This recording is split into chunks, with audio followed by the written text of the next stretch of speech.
Venezuela thought this was the right target, big mistake. Let me take you back to the morning of July 31, 2024. That's when Venezuela's state-run media broke the President Nicolas Maduro had just ordered the seizure of a massive oil field in the disputed Essequibo region, a territory long claimed by neighboring Guyana. The announcement was framed as a bold, long-overdue move to reclaim what Caracas insists is rightfully Venezuela's, backed by a 1966 Geneva Agreement that, in their view, invalidates Guyana's modern borders. The official line was this was about sovereignty, justice, and finally standing up to foreign exploitation. Maduro's government even held a referendum last year where 95% of voters supposedly backed the annexation. Case closed, right? Not even close. I've spent the last 3 decades studying the intersection of resource politics, great power competition, and the slow-motion collapse of American unipolarity. And what's unfolding in the Essequibo isn't just another territorial dispute, it's a geopolitical miscalculation of historic proportions, one that reveals how badly Venezuela has misread the global chessboard. Worse, it exposes the dangerous delusions of a U.S. foreign policy establishment that still thinks it can dictate outcomes in its own backyard without consequences. What's happening here isn't just about oil, or borders, or even Maduro's survival. It's about the end of an era and the reckless decisions that accelerate its demise. But let's start with the story they're telling you. The official what they want you to believe. On the surface, Venezuela's move looks like a straightforward play for survival. The country's economy is in tatters, its oil production has collapsed from 3.5 million barrels per day in 1998 to barely 800,000 today, and U.S. sanctions have crippled what was once the world's largest proven oil reserves. The Essequibo, a 61,600 square mile region that makes up 2/3 of Guyana's landmass, is sitting on an estimated 11 billion barrels of recoverable oil, discovered by ExxonMobil in 2015. For a regime desperate for hard currency, that's not just a temptation, it's a lifeline. Maduro's government has been methodical. They held a referendum, mobilized the military, and even passed a law creating a new Venezuelan state called Guayana Essequiba.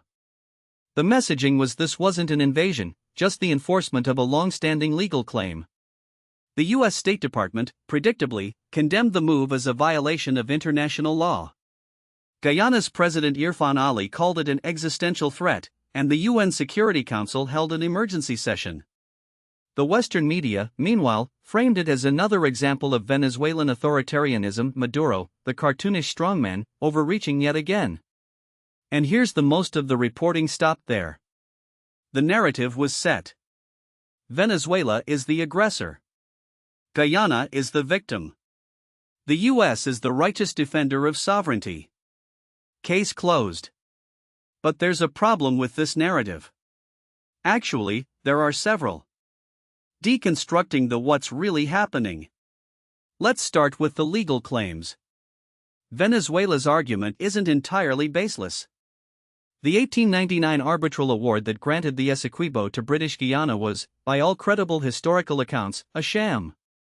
The tribunal was stacked with British and American jurists, the Venezuelan representative wasn't even allowed to speak, and the final decision was announced without explanation.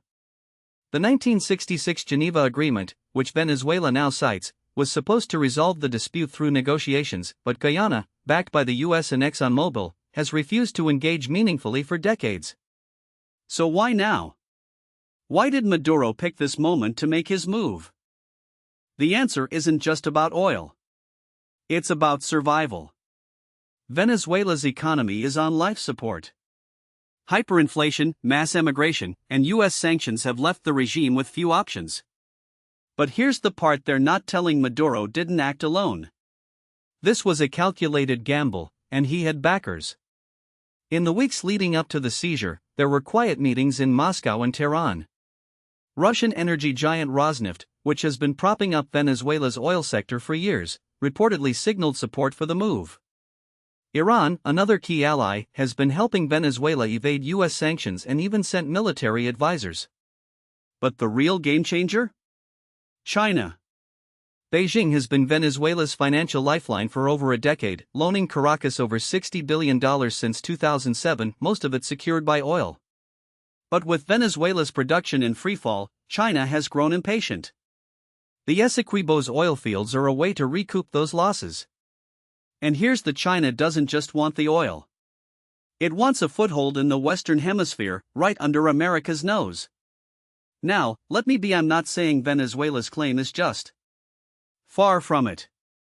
But what I am saying is that this isn't just some random act of aggression.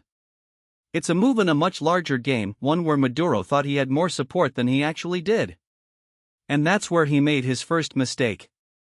The geopolitical why this isn't just about Venezuela.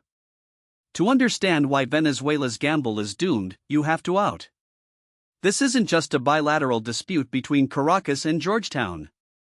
It's a proxy battle in the new Cold War between the US, China, and Russia. Let's start with China. For Beijing, Venezuela is a critical node in its global energy strategy. China has been systematically locking down oil supplies across the global south: Angola, Sudan, Iran, and now Guyana. The Essequibo's fields are a prize, but China's real play is deeper. It wants to break the US dollar's stranglehold on global energy markets. If it can control enough oil production, it can start pricing contracts in yuan, undermining the petrodollar system that has underpinned American hegemony since the 1970s. Russia, meanwhile, sees Venezuela as a way to bleed the US in its own backyard. Moscow has been arming Caracas for years, supplying advanced air defense systems and even deploying Wagner Group mercenaries to train Venezuelan troops. The goal? To force Washington to divert resources and attention away from Ukraine and the Indo-Pacific. It's classic Cold War: make your adversary fight on multiple fronts. And then there's the US. The Biden administration's response has been a masterclass in strategic incoherence. On one hand, they've condemned Venezuela's actions as a violation of international law. On the other, they've been quietly courting Guyana for years, seeing it as a counterweight to Venezuela's influence. ExxonMobil, which has poured billions into Guyana's oil sector, has effectively turned Georgetown into a U.S. client state. The U.S. Southern Command has been conducting joint military exercises with Guyana, and in 2023, the U.S. even reopened its embassy in Georgetown after a 50-year hiatus. But here's the US is playing a dangerous double game. It wants to contain Venezuela, but it also wants to avoid a direct confrontation with China and Russia. And that's where the real miscalculation lies. Venezuela thought it could count on its allies to back it up. But China and Russia are playing a much longer game. They're happy to let Maduro take the risks, but they're not going to war over the Essequibo. And the US? It's too distracted by Ukraine, Taiwan, and the Middle East to commit fully to another Latin American quagmire. Maduro thought this was the right target. He was wrong. Military reality: why this could spiral out of control. Now, let's talk about the military dimension, because this is where things get really dangerous. Venezuela has one of the largest militaries in Latin America, with over 120,000 active duty troops and a stockpile of Russian and Chinese weapons, including Su-30 fighter jets, S-300 air defense systems, and T-72 tanks. But here's the: Venezuela's military is a paper tiger. Its equipment is aging, its troops are poorly trained, and its logistics are a mess. The last time Venezuela tried to project power, during the 2019 border standoff with Colombia, it ended in embarrassment, with its forces unable to even secure a single bridge. Guyana, by contrast, has a tiny military, just 3,000 active personnel. But it has something Venezuela doesn't: the full backing of the U.S. Southern Command. In the weeks following Venezuela's seizure of the Essequibo, the U.S. deployed F-16s to Guyana for joint exercises, sent a Navy destroyer to patrol the coast, and even floated the idea of a permanent military base in the country. The message was: mess with Guyana, and you're messing with the U.S. But here's where it gets interesting. Venezuela isn't just facing Guyana. It's facing a de facto U.S. proxy. And that changes everything. I've studied enough military history to know that asymmetric conflicts rarely go the way the aggressor expects. Vietnam, Afghanistan, Iraq all started with overconfident powers thinking they could achieve quick, decisive victories. Venezuela is making the same mistake. It thinks it can take the Essequibo without triggering a full-blown crisis. But the US has already shown it's willing to escalate. And once the first shots are fired, all bets are off. Now, let me be, I'm not saying the US is going to invade Venezuela. That would be a disaster.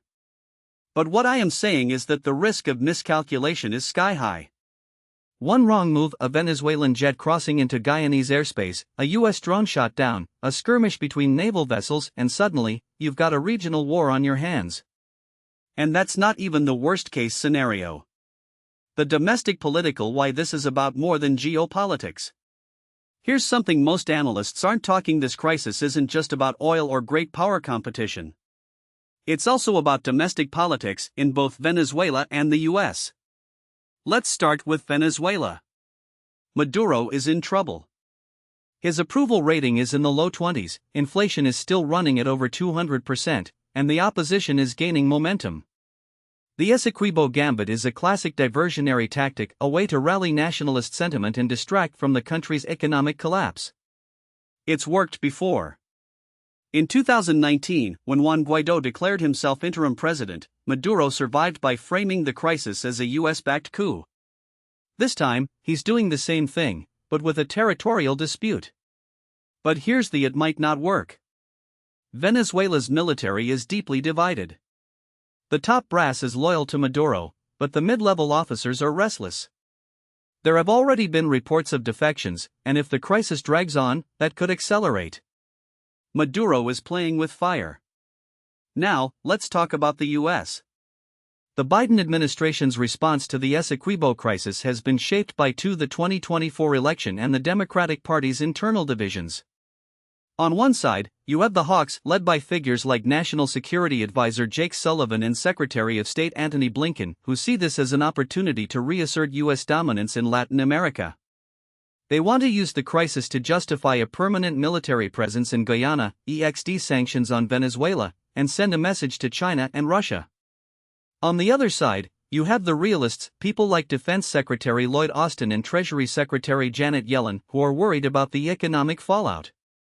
Venezuela is still a major oil producer, and if the US pushes too hard, it could send global energy prices soaring.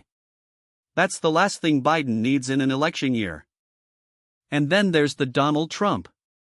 If he wins in November, all bets are off. Trump has a history of unpredictable foreign policy moves, and he's already signaled that he wants to take a harder line on Venezuela.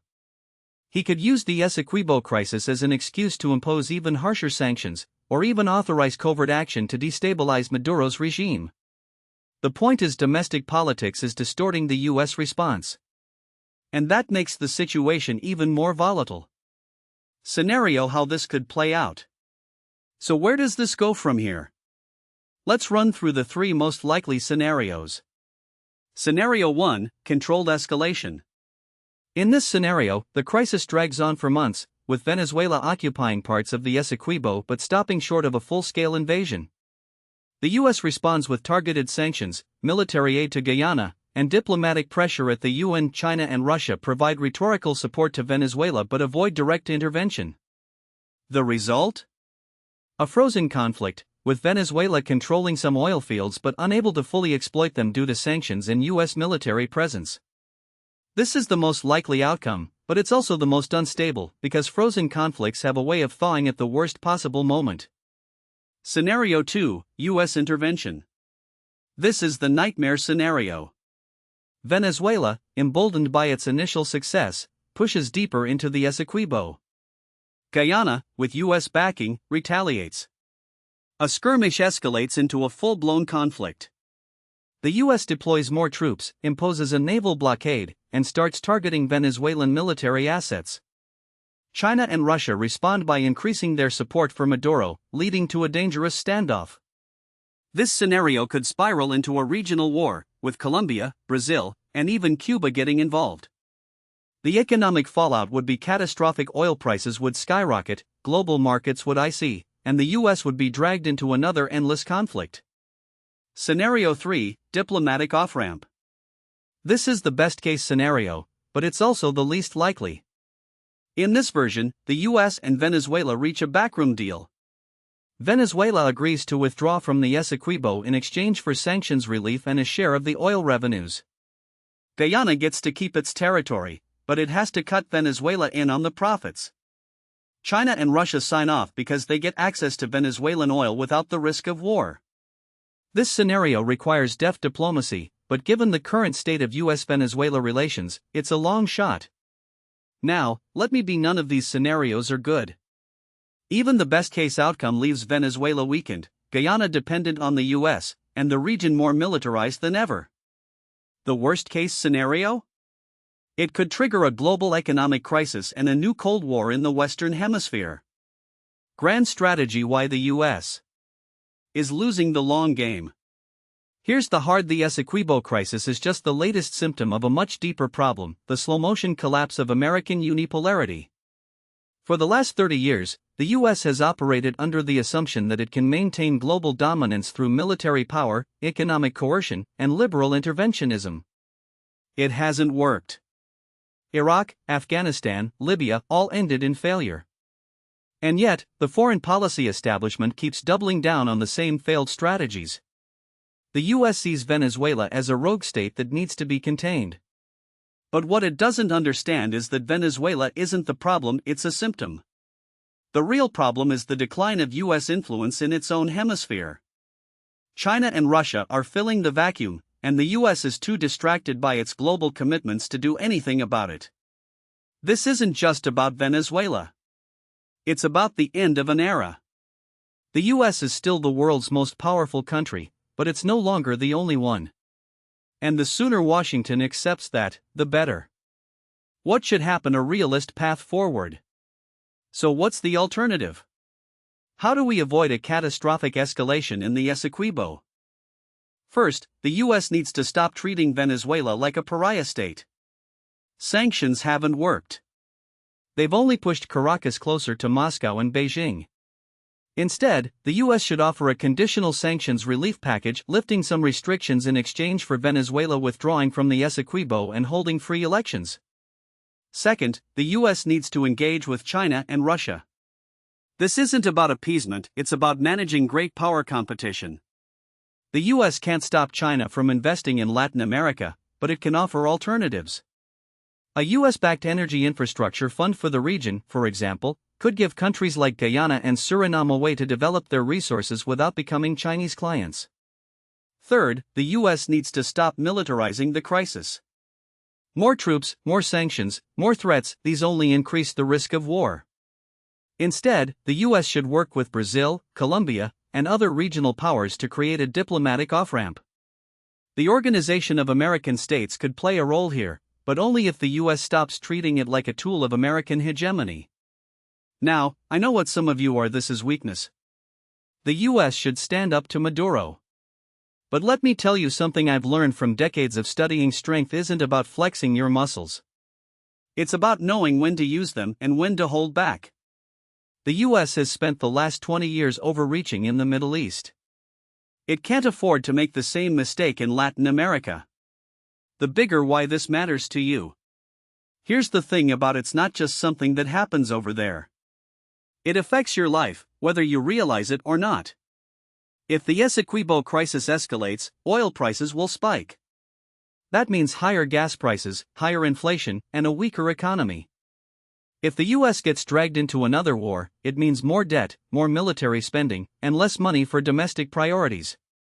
And if China and Russia use this crisis to extend their influence in the Western Hemisphere, it means a more multipolar world, one where the US has less control over global events.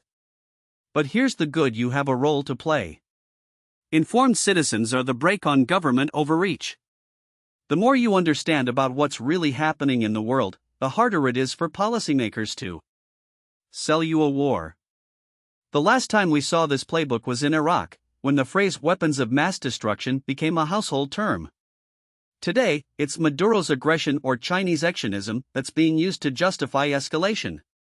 But the pattern is the same: fearmongering to manufacture consent for policies that serve narrow interests, not the public good.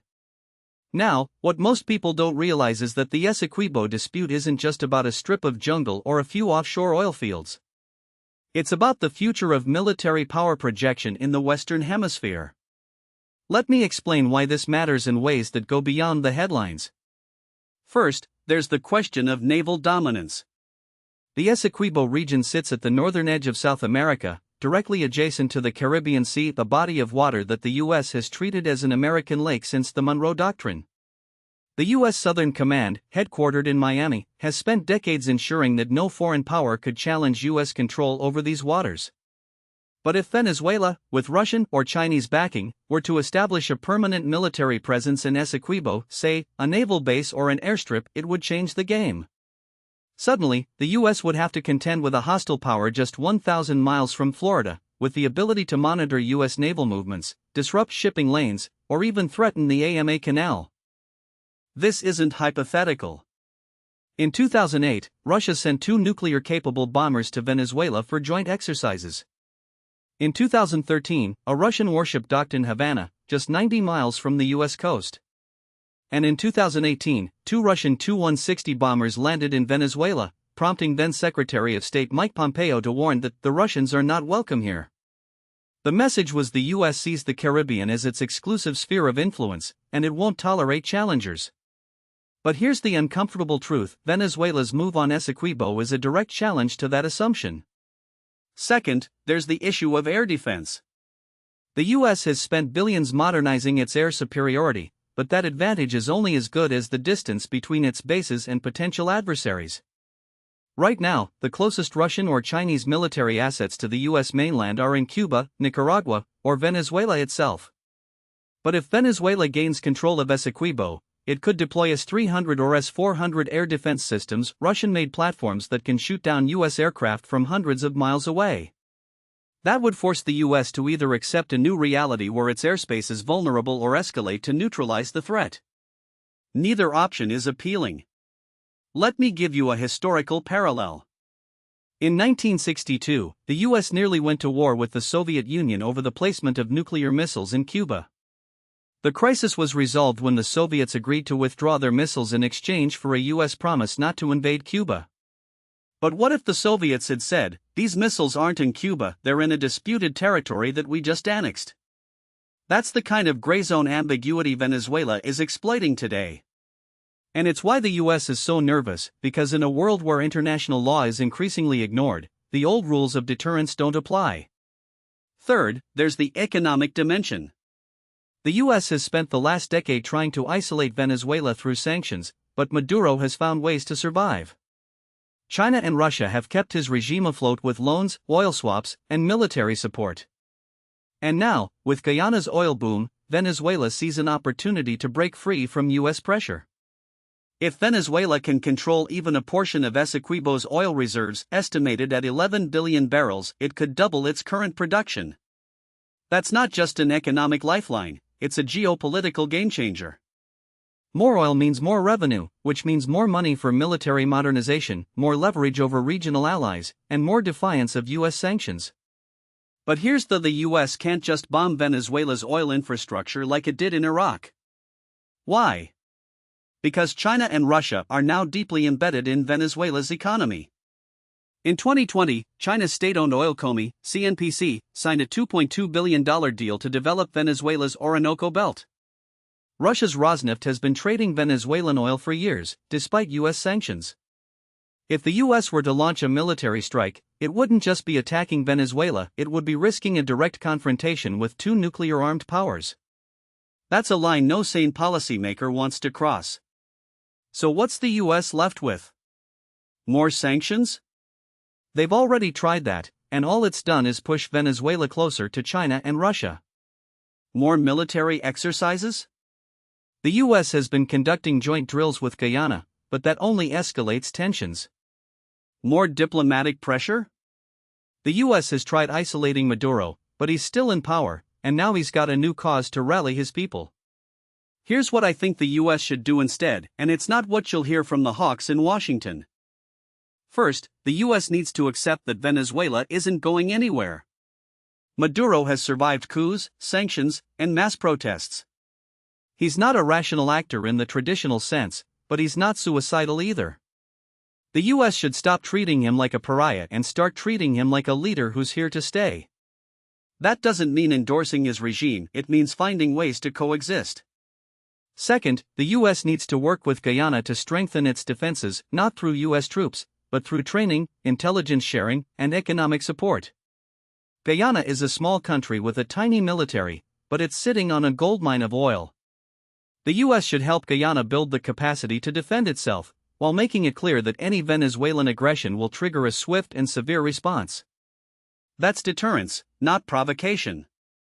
Third, the US needs to stop seeing Latin America as a battlefield in a new Cold War. China's influence in the region is growing, but it's not because China is some kind of mastermind, it's because the US has neglected the region for decades. Instead of trying to counter China at every turn, the US should focus on what it does: investing in infrastructure, promoting trade, and supporting democratic institutions. If the US wants to compete with China, it needs to offer something better, not just threats and sanctions. Finally, the US needs to recognize that the world has changed. The days of unipolar American dominance are over. We're entering an era of multipolar competition, where power is diffuse and alliances are fluid. The US can't just bully its way to victory anymore, it has to outmaneuver its rivals through diplomacy, economics, and smart strategy. Now, I know some of you are thinking, but what about democracy? What about human rights? And you're right to ask. Venezuela is a dictatorship, and its people deserve better. But here's the hard: the US can't impose democracy at gunpoint. The Iraq War proved that. The best way to promote democracy in Venezuela is to support the opposition, pressure Maduro through targeted sanctions, and offer a path to reintegration if he agrees to free elections. But that path has to be realistic, not a fantasy of regime change. The Essequibo crisis is a wake-up call. It's a reminder that the US can't just assume its dominance in Latin America is permanent. It's a test of whether the US can adapt to a world where power is shifting, where old alliances are fraying, and where new players are rising. And it's a warning that if the US keeps making the same mistakes: overreach, militarization, and neglect, it will keep losing ground. So what happens next? That depends on whether the US learns from its past or repeats it. If it chooses the latter, we could be looking at another decade of instability, another cycle of intervention, and another generation of Latin Americans who see the US not as a partner, but as a threat. But if the US chooses the former, if it embraces diplomacy, invests in the region, and accepts that the world is changing, then maybe, just maybe, we can avoid the mistakes of the past. And that's something worth fighting for, not with bombs and bullets, but with brains and strategy. Because in the 21st century, that's how wars are won. Now, what most people don't realize is that the Essequibo crisis isn't just a foreign policy headache for Washington, it's a ticking time bomb for Maduro's regime at home. And that's where the real geopolitical chessboard gets interesting. Because while the US is busy recalibrating its strategy, Maduro is playing a game of domestic survival that could backfire spectacularly.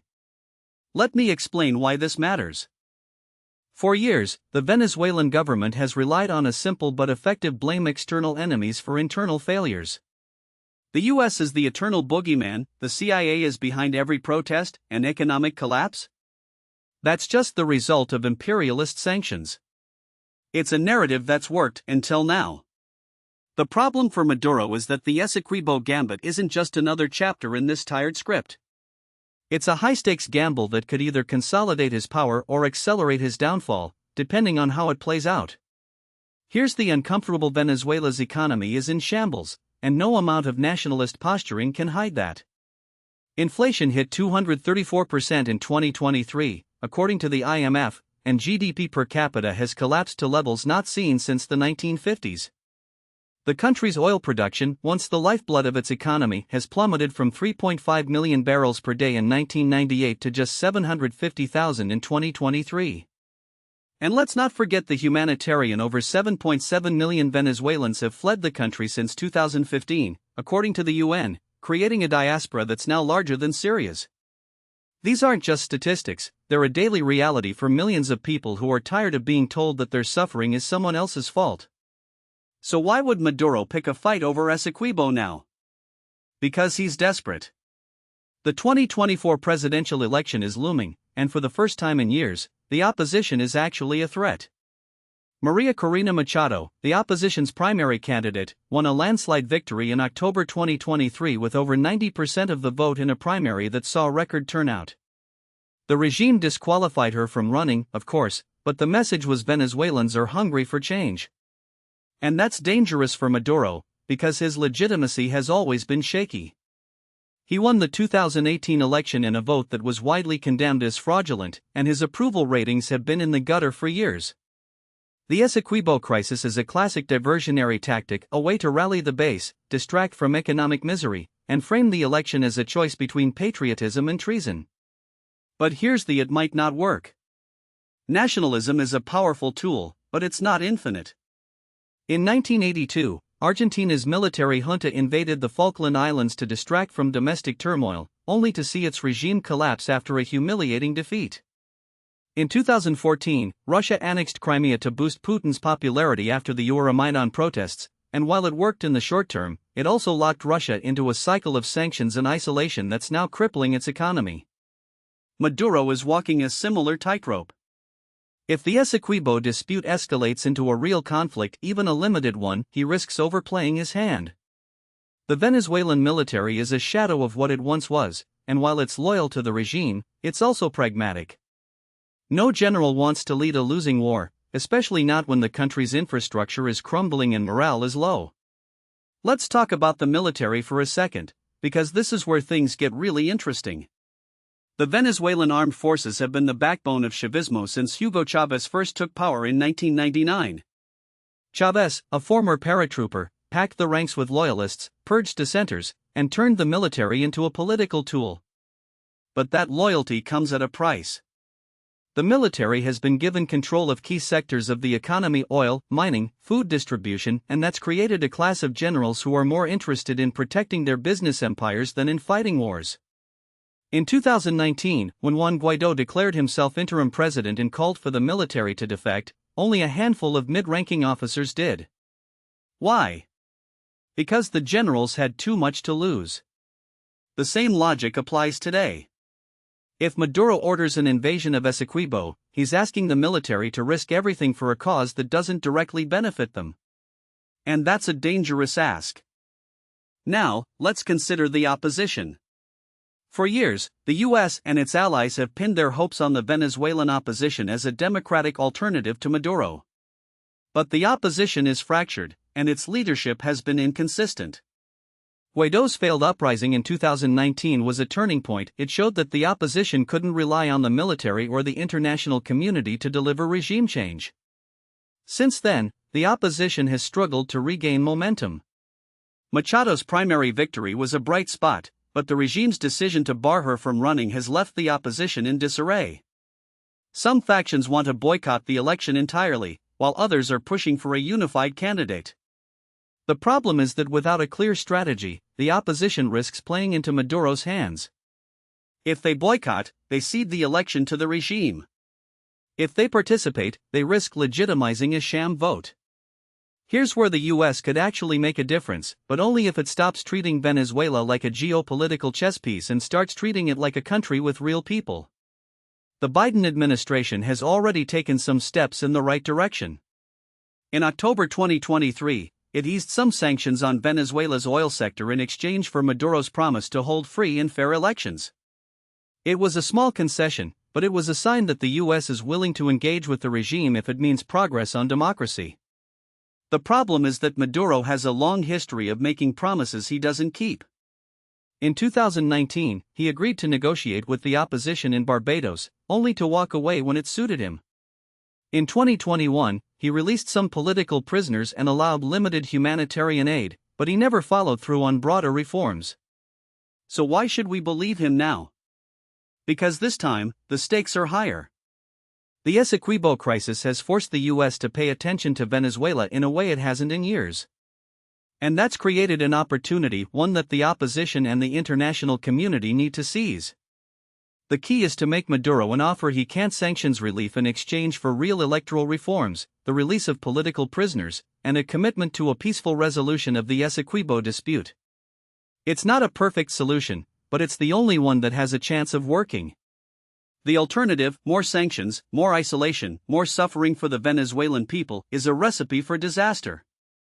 Let me be, I'm not saying the US should abandon its principles. Venezuela is a dictatorship, and its people deserve democracy. But democracy can't be imposed from the outside. It has to be built from within. The best thing the US can do is to support the opposition, pressure the regime, and create the conditions for a negotiated transition. That means working with regional partners like Brazil, Colombia, and Mexico, countries that have influence in Caracas but aren't seen as US puppets. It means offering incentives, not just threats. And it means recognizing that the road to democracy in Venezuela will be long and messy. So what's the most likely scenario? In the short term, Maduro will probably double down on the Essequibo rhetoric. He'll hold a referendum, mobilize the military, and try to frame the election as a choice between him and chaos. The opposition will struggle to unite, and the US will be torn between supporting democracy and avoiding another failed intervention. But here's the Maduro's strategy is unsustainable.